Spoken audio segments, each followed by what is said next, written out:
দুনিয়াতে যত অদ্ভুত অদ্ভুত প্রশ্ন সব আপনি মুসা আলাইহিস সালামের মাথা থেকে পাবেন। বিভিন্ন বিষয়ে আল্লাহরে প্রশ্ন করতেন। সাইয়েদনা মুসা আলাইহিস সালাম আল্লাহরে বললেন, আল্লাহ আপনি আমার এমন একটা জিকির শিখাইয়া দেন যে জিকিরটার শব্দ আপনি আর আমি ছাড়া কেউ জানবে না।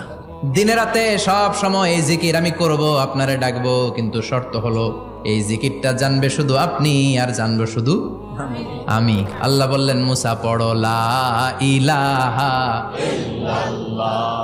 মুসা আলাইহিস সালাম কয়, মাবুদ এটা তো জাতীয় জিকির, সবাই জানে। আমি তো চাইছি এক্সেলেন্ট একটা জিকির, কারো কাছে নাই, শুধু আমি জানবো আর আমি পড়বো।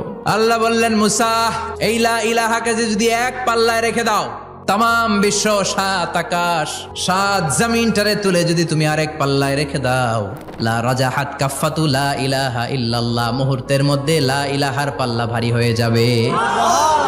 ও মুসা, তুমি যতই এক্সক্লুসিভ জিকির চাও, লা ইলাহার চেয়ে দামি জিকির আমার কাছে নাই।